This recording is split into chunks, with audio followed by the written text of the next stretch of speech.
SSC পরীক্ষার হলে কারো কাছে কোনো উত্তর জানতে চাইলে কি গুনাহ হবে? জি, পরীক্ষা আমি প্রতারণা যদি করি তাহলে প্রতারণাটা জাতিকে করা হয়, আর প্রতারণা ঠিক নয়। তবে পরীক্ষায় প্রশ্ন জেনে নেওয়াতে কোনো সমস্যা নেই, নিচেই লিখে দিতে হবে এই প্রশ্নটা পাশের ছেলের কাছে জেনে নিছি পরীক্ষক সাহেব, যেন কেউ প্রতারিত না হয়, তাহলে তো প্রতারণা করে হয়ে গেল, ঠিক না? কোনো আমি লিখেছি, আমি দাবি করেছি, আমি না দেখে লিখেছি, তাহলে আমার পরীক্ষক প্রতারিত হলেন, পরীক্ষকের মাধ্যমে জাতি প্রতারিত হলো, অযোগ্যতা সহ আমি সার্টিফিকেট পেলাম। হ্যাঁ, যদি আমি লিখে দিই যে আমি এই অংশটুকু শুধু শুনে লিখেছি, তাহলে আর কোনো প্রতারণা নেই। যেমন কোনো পণ্য বা এইটুক পুরনো এইটুক নতুন, কোনো সমস্যা নেই। আসলে দুর্ভাগ্য, আমরা পুরো জাতিকে প্রতারণামুখী করেছি। এই যে আমরা ক্লাস 5 সমাপনীর মাধ্যমে একটা লাভ হয়েছে, শিশুরা নকল শিখেছে, জানেন তো?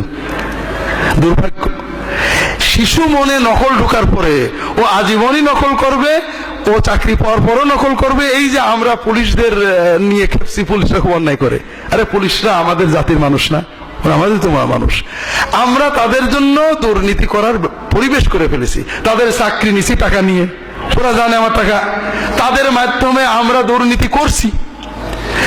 আমি লিখে দিচ্ছি অমকের নামে একটা মিথ্যা কেস দাও, অমক কেসে টাকা, আমরা তাদেরকে দুর্নীতি করাতে করাতে তাদের কাছে এটা চালপানি হয়ে গেছে, আমরা তাদেরকে প্রোটেকশন দিচ্ছি। এই জন্য বিষয় হলো যে এই ছেলেটা যে প্রশ্ন করেছে ইমান আছে বলে, বুঝেছেন? হয়তো দেখা যাবে ছেলেটা দাড়ি রেখেছে, বাস ওকে জঙ্গি বলে ধরে নিয়ে গেছে, কিন্তু ও জীবনে কোনোদিন হয়তো নকল করতো না, জীবনে কোনোদিন ও দুর্নীতি করতো না। এই জন্য দুর্নীতি মুক্ত সমাজ গড়তে গেলে সততাকে উৎসাহ দিতে হবে এবং দুর্নীতিকে নিরুৎসাহিত করতে হবে, মডেল তৈরি করতে হবে। আপনাদের অনেকবারই বলছি যে মানুষের সামনে শুধু ভালো কথা বললে হবে না, ভালো মডেল পেশ না করলে মানুষ ভালো হতে পারে না।